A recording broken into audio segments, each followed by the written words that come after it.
Qui a déjà, au moins une fois dans sa vie, utilisé un Uber? Qui a premièrement une fois dans sa vie un G7? Et alors, comment fait-on pour en arriver là? Il faut commencer par être né en 1981. Elle est toute jeune. Ton prénom, Laureline, je n'avais jamais entendu. Ça vient d'où, ça? C'est Jacques Léna qui l'a décidé dans une manga, dans une bande dessinée? Presque, elle vient d'une bande dessinée, effectivement, Valérian et Laureline. Agent spatio-temporel, grande BD des années 70, voilà. Années 70, ça ne nous rajeunit pas ça. Alors, 70, 1981, on y est, le compte est on bon. y est, quoi. Donc, un passage par l'ESSEC, un beau diplôme de l'ESSEC, et puis ensuite, un premier job, ton tout premier job, tu es au sein du BCG. Est-ce que tu te souviens de ton premier client? Qui était-il? Oui, mon premier client, en fait, très intéressant, c'était Georgia Pacific, donc, qui est le manufactureur qui fabrique notamment la marque Lotus, donc, et qui a différentes business units autour de la fabrication de produits à base de papier. Et donc, c'était un plan pour développer l'activité. Et alors, au premier jour, ce qui est assez inhabituel dans des entreprises comme le BCG, on me dit, bah, écoute, voilà, première mission, tu pars dans la Pampa de Reims demain, 4 jours par semaine, à l'usine. Et voilà. Et donc, La on nous Pampa de obligeait... Reims, c'est quand même une ville civilisée, quoi. Enfin, non, parce que c'était un petit village qui était éloigné. Bon, d'accord. Et on nous avait demandé, en fait, le partenaire du BCG, qui lui ne mettait pas beaucoup les pieds à l'usine, nous avait demandé de venir en costard, enfin pour moi en tailleur tous les jours, et on était au milieu de l'usine, on dénotait complètement. C'était assez particulier, mais c'était pour marquer voilà, la mission. Bon, et donc en tant que jeune diplômé, le BCG te vendait combien? Quel prix par jour? Alors, c'est la marge sur les jeunes, non? Je ne le savais pas à l'époque, Ouais. je l'ai su plus tard, mais c'était à peu près 2 000 € par jour. 2 000 € par jour à l'époque. Bon, voilà. Alors on continue. Donc après, tu vas chez Google, c'est ça? Et Chez donc Google. ton périmètre chez Google, tu as fait plusieurs choses? Alors chez Google, j'ai été dans 2 équipes différentes. Donc vous voyez à peu près, j'imagine tous comment fonctionne Google maintenant. La grande majorité des revenus de Google vient de l'argent publicitaire. Et en fait, l'argent publicitaire, il est dépensé sur différents médias. Les principaux médias sont ceux de Google, donc YouTube ou le moteur de recherche. Mais 25% à l'époque sont dépensés sur des sites partenaires en réalité. Donc moi, je gérais un portefeuille de partenaires qui utilisaient la publicité de Google pour monétiser leur site internet. Donc ma première expérience a été ça. Et ensuite, je suis passée de l'autre côté de la barrière et j'ai géré des grands comptes dans le secteur du retail. D'accord. Alors ensuite, tout ça, on arrive dans la banque, une filiale du Crédit Agricole chez Sofinco.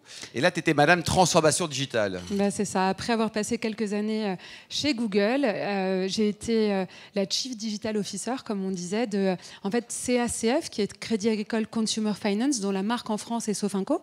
Mais c'est en réalité un groupe qui est présent dans une vingtaine de pays et en charge de la transformation digitale, effectivement. Mince affaire. Et ensuite, donc toi aussi, tu vas atteindre ton nirvana professionnel, comme Gérald, en intégrant en 2019 Uber. Mais au début, c'est le Uber, tu es DG de Uber Jump. Alors pour les plus vieux, c'est quoi Uber Jump? Alors Jump existe toujours, mais est rattaché maintenant à une autre entreprise qui s'appelle Lime.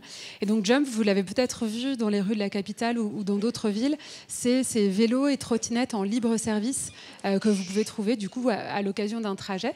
Et donc j'ai rejoint Uber au démarrage pour développer. En fait, c'était une petite start-up qui, à l'époque où elle a été rachetée par Uber, faisait, allez, on va dire quelques centaines de trajets dans une ou deux villes et qui a été rachetée par Uber pour être développée sur le plan mondial et accélérée de manière phénoménale. Donc Uber a eu le coup de foudre avec un produit qui était le vélo et on a fait une activité à l'échelle mondiale. Alors avec aussi ses aléas parce que au bout d'un an de présence chez Jump, donc à Paris, on arrive en fait en mars 2020. Date qui ne manquera pas de résonner pour chacun d'entre vous. Mars 2020 est évidemment coup d'arrêt énorme sur la mobilité, impact colossal sur l'activité de Uber en général. Et donc là, Uber décide de céder son activité Jump à son concurrent et partenaire Lime. Et donc on apprend, nous, du côté de Jump, du jour au lendemain, que l'activité va s'arrêter dans un mois. Et voilà. Uber au niveau mondial, ça représente quoi? Quelques chiffres, Laureline? Alors Uber au niveau mondial, Uber est présent dans à peu près 70 pays. Là, je parle de l'activité VTC. Ouais. Donc dans 70 pays, ça représente du coup des centaines de milliers de chauffeurs qui roulent avec Uber. Pour vous donner un ordre de grandeur, en France, c'est 30 000 chauffeurs. Pour 60 000 taxis? Oui, tout à fait, à peu près. Mais qui ne sont pas du tout répartis pareil. Enfin, si c'est intéressant pour vous, on pourra y revenir. Mais, et en France, toujours, 5 millions de clients sur l'année 2021. Et le tout en 10 ans de présence. Alors, c'est quoi ces histoires des 30 000 personnes qui n'auraient pas de contrat de travail, tout ça, là? Qu'est-ce qui se passe, là? Parce que nous, on est très, très rigoureux ici. Hein. Non? Alors... Parce que 100% des courses au black, ça fait beaucoup de valises quand même, non? Ça ne se passe que comme ça, on est d'accord. Oui. Mais c'est une vieille manga des années 70. C'est ça. On a imaginé le truc dans un livre. Non, en fait... Aujourd'hui, en fait, les chauffeurs sont effectivement dans leur immense majorité des travailleurs indépendants. Donc, ils ont toutes sortes de statuts. C'est vraiment à leur choix, de toute façon, le statut. Et la question se pose, effectivement, nous est régulièrement posée, du statut des chauffeurs. Et donc, est-ce que ces chauffeurs devraient être des salariés ou non? Rappelons quand même que les 30 000 chauffeurs en France sont titulaires d'une licence, c'est-à-dire qu'ils ont une licence qui est délivrée par la préfecture de police, après avoir passé un examen à la Chambre des métiers, et de l'artisanat, exactement comme les taxis. Donc en réalité, il n'y a pas de différence de ce point de vue-là avec les taxis, mais en mars 2020 a été prononcée en France la première reclassification pour un chauffeur qui s'appelle Monsieur Petrovitch et qui a, à la Chambre sociale de la Cour de cassation, en mars 2020, été reclassifié. Évidemment, ça a fait un petit séisme dans l'univers, j'allais dire, des VTC, mais de manière générale dans le secteur des plateformes, et se pose la question depuis de quel est le statut. Et la réalité, c'est que le débat n'est pas tranché. En réalité, ça fait une 10 années précisément, depuis le mois de décembre dernier, que Uber opère en France, et le cadre juridique est toujours en réalité un petit peu flou. Et la réalité, par contre, ce qui est une certitude, c'est que quand on interroge les chauffeurs, à plus de 80%, ils souhaitent rester indépendants, et c'est la raison pour laquelle ils choisissent ce métier. Et donc, ce qu'on essaye de faire, et le sens de l'engagement et des propositions qu'on a notamment avec le gouvernement, c'est de dire comment on fait pour inventer un monde dans lequel il y a à la fois de l'indépendance et à la fois, parce que c'est ça le fond du sujet, de la protection sociale. Mais il ne faut pas imaginer que la protection sociale ne puisse venir que par le statut de salarié. Alors, dis-nous, est-ce que dans tes bureaux, tu as une statue d'Hervé Novelli? Parce que c'est quand même notre ex-secrétaire d'État qui a lancé les VTC à l'époque. Alors, je n'ai pas besoin d'avoir de statut de notre ancien ministre, qui a créé effectivement le statut d'indépendant en France. J'ai le plaisir de le côtoyer de temps en temps parce qu'il dirige une association professionnelle à laquelle Uber adhère. Et effectivement, il est toujours très attaché et très passionné quand il parle de ces sujets-là. C'est vrai que c'est lui qui a vraiment permis l'essor de ce statut d'indépendant en France, avec, j'allais dire, le succès qu'on connaît, qui va bien au-delà d'Uber. Aujourd'hui, il y a à peu près 4 millions d'indépendants en France. Les travailleurs de plateforme, au-delà d'Uber, ça représente 200 000 personnes, donc c'est en réalité une minorité par rapport à l'échelle dont on parle. Enfin, c'est quand même du monde. Et Hervé Novelli étant aussi le président du Conseil supérieur de l'Eulotourisme. Donc c'est un garçon qui est doublement bien, quoi. Alors, cette marque Uber, t'as investi beaucoup de pognon en publicité, parce que là, c'est devenu un frigidaire, tout ça. Là, on ne prend pas un VTC, on prend un Uber. Alors, c'est le propre. Il y a du pour et il y a du contre avec ça. En réalité, Uber, c'est évidemment devenu un nom générique. On dit prendre un Uber, on ne dit pas prendre un VTC. Et en réalité, je ne sais pas si certains d'entre vous ont fait cette expérience-là. Mais moi, j'ai souvenir à l'époque où je travaillais chez Google, j'ai souvenir que mes clients, les grands comptes avec lesquels je travaillais, venaient me voir en disant « Mais Laureline, comment on fait pour ne pas se faire ubériser ?» Ou alors « Comment on fait pour ubériser ?» On en a pas, il y a pas longtemps. C'était cette notion d'innovation. Donc, il y avait une dimension très très forte et très positive qui était attachée à ça, positive et en même temps un peu effrayante, de comment on arrive et qu'on bouscule une industrie qu'on imaginait imperturbable. C'était ça, l'ubérisation au départ. Et l'ubérisation, tu m'as posé une question sur ce sujet juste avant, c'est devenu parfois aussi synonyme de questionnement sur le modèle social. Donc c'est un nom de marque qui, j'allais dire, ne laisse jamais indifférent et qui a du coup, ses charmes et en même temps les défis qui l'accompagnent. Tu parles devant des dirigeants d'entreprise, il y a une offre B2B, il y a des choses à faire, ou alors tu t'en fiches complètement? Messieurs, dames, je prends les cartes de visite ce soir. Non, on a une offre entreprise, bien sûr, qui s'appelle, en tout cas une équipe dédiée chez nous qui s'appelle U4B, Uber for Business. Et évidemment, bien sûr qu'on développe cette offre-là et on se distingue alors de pas mal de manières, mais en tout cas, évidemment, c'est un segment d'activité qui est extrêmement important pour nous, qui a souffert particulièrement pendant la crise du Covid. On a bien vu, on a parlé tout à l'heure de la flexibilisation des modes de travail, et le segment entreprise a notamment pas mal souffert pendant la crise, presque plus que le reste de l'activité. Mais bien sûr, nos équipes sont là, et là, je suis là aussi pour recueillir vos besoins, si vous en avez. Très bien. À ta place, avec quelqu'un qui était beaucoup moins sexy, mais qui est très très sympa, il y a très peu de temps, c'est Nicolas Rousselet. On parlait notamment G7. Alors ça y est, les taxis et les VTC, vous vous re-aimez ou pas? Alors, en réalité, si on regarde bien le marché et la manière dont il a évolué, le fait est que, j'allais dire, la concurrence a plutôt été bénéfique dans le secteur. Je pense qu'on pourra chacun en convenir. Moi, je me souviens, je prenais à l'époque du BCG, je prenais énormément de taxis. Ah bah, classe affaire, BCG, vu les Uber, honoraires. voilà, à l'époque où Uber n'était pas encore là. Et j'ai souvenir de ces longs temps d'attente par téléphone. On commandait son taxi par téléphone. Donc évidemment, quand Uber est arrivé, ça a été une révolution. Un clic, la voiture qui arrive, on la voit arriver. Et depuis, bien sûr, les taxis ont fait des progrès phénoménaux en termes d'expérience client. Et la réalité aujourd'hui, quand vous regardez le nombre de licences qui sont distribuées, le nombre de licences de taxi, et quand vous regardez l'évolution du cours de la licence de taxi sur les derniers mois, ça se tient plutôt très bien. Et donc la réalité, c'est que l'arrivée d'Uber a plutôt permis d'élargir le marché plutôt que de le contracter et que de contracter celui des taxis. Alors bien sûr, ça s'est pas fait sans heurts, hein, je l'ai dit tout à l'heure. Le principe même, pour moi, c'est assez intéressant de le voir. Je suis dirigeante d'Uber aujourd'hui. Je ne sais pas si j'aurais pu l'être il y a 5, 7 ou 10 ans, parce que je pense que ce n'étaient pas les mêmes qualités qui étaient requises à l'époque. Mais ce qui est très intéressant, c'est que l'essence même de ce qui a fait le succès d'Uber inscrivait en même temps les futures difficultés auxquelles on allait être confronté. C'est-à-dire que l'audace, la capacité à venir en faisant fi de toute façon d'un cadre juridique qui était inexistant pour s'adapter au modèle et en y allant pour se développer et pour grandir, concentrait déjà à l'époque les prémices des futures difficultés de l'entreprise. Et donc c'est très intéressant parce que Uber est devenu une entreprise au succès mondial. Voilà. Et aujourd'hui fait aussi face à des challenges qui sont très particuliers. Antoine, qu'est-ce qu'il en pense, le patron d'Exenso ? Eh ben, il est très content parce qu'il a eu hier son petit badge parce qu'il a eu ses 100 courses Uber.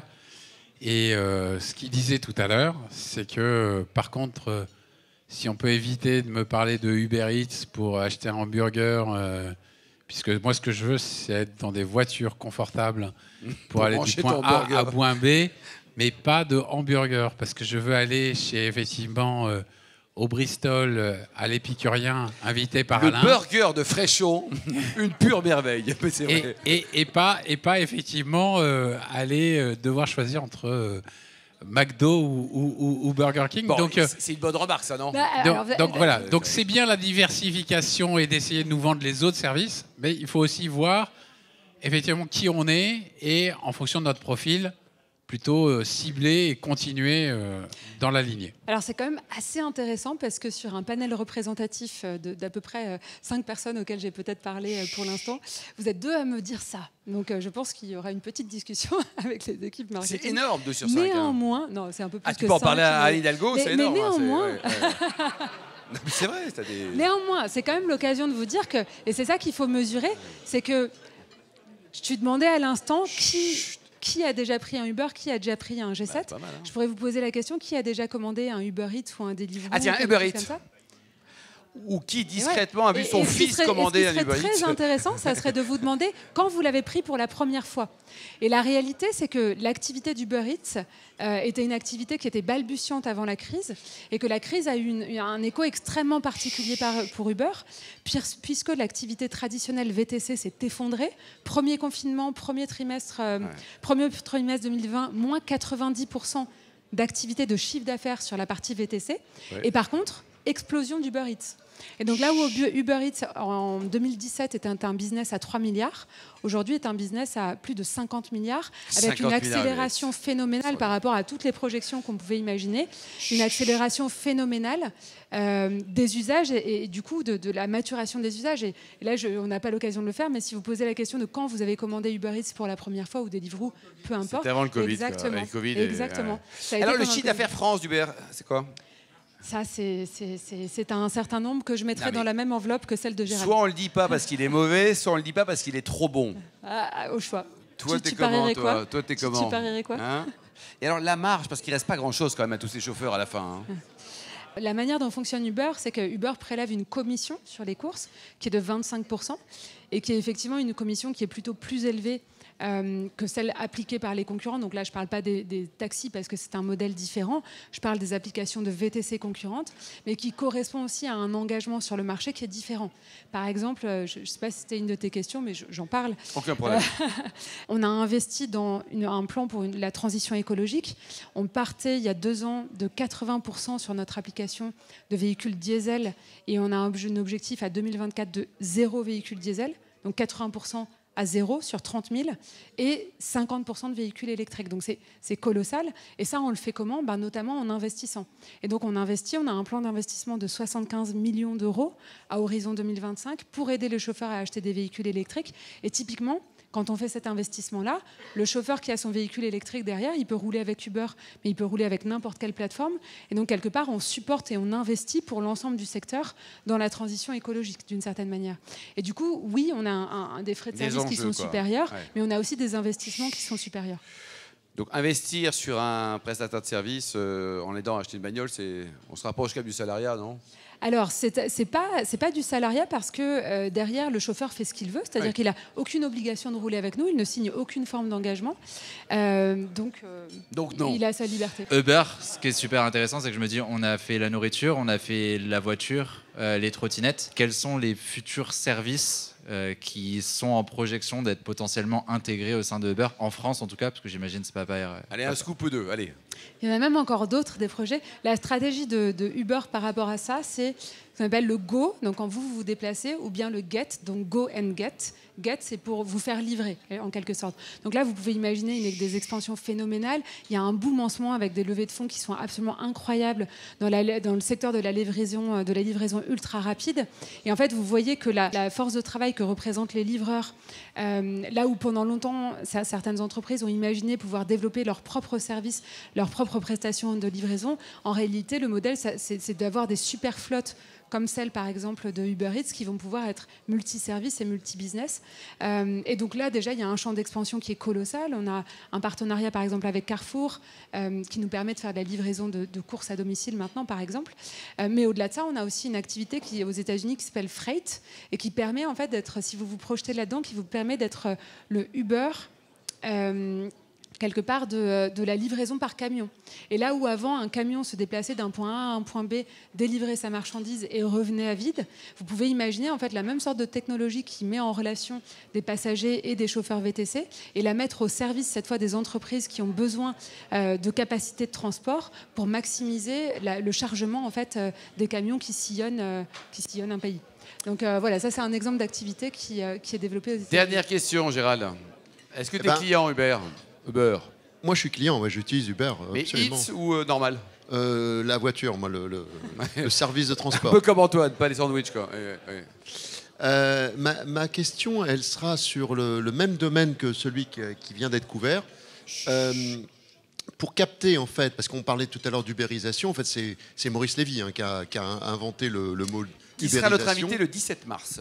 Exactement, dans un interview qu'il avait fait, et bon voilà. Mais la réalité, c'est comment Uber, alors ça rejoint un peu la question, mais moi ce qui m'intéresse, c'est l'organisation. Comment tu t'organises pour capter les innovations de demain? Est-ce que c'est fait aux États-Unis? Est-ce que les filiales ont une certaine marge de manœuvre? Et si oui, comment vous vous êtes organisé pour capter cette innovation? Bonne question aussi. Oui, et les filiales de ce point de vue-là ont un rôle extrêmement important parce qu'il y a à la fois dans un marché qui n'est pas encore complètement mature. Je vais vous donner un exemple en France. En France, il existe des concurrents d'Uber. Uber, vous le savez, est coté en bourse depuis maintenant quelques mois. Vous le savez peut-être aussi. La valo, c'est combien? 70 milliards. 70 milliards d'euros. 70 milliards. Et pour la première fois, Uber a annoncé en fait des résultats trimestriels en EBITDA ajusté positif là au 3e trimestre l'année dernière. Pour la première fois.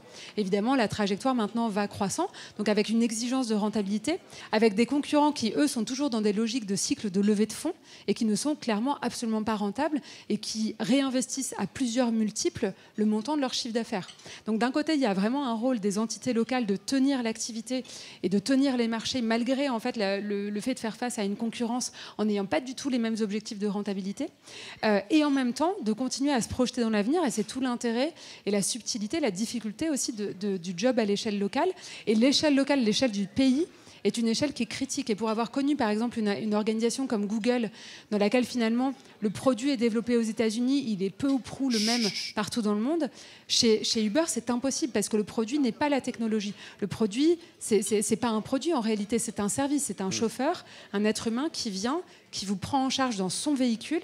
Et donc, il y a une matérialité du service qui est rendu qui n'existe pas dans les autres entreprises de tech et qui oblige du coup à s'adapter à une réglementation qui est souvent extrêmement locale.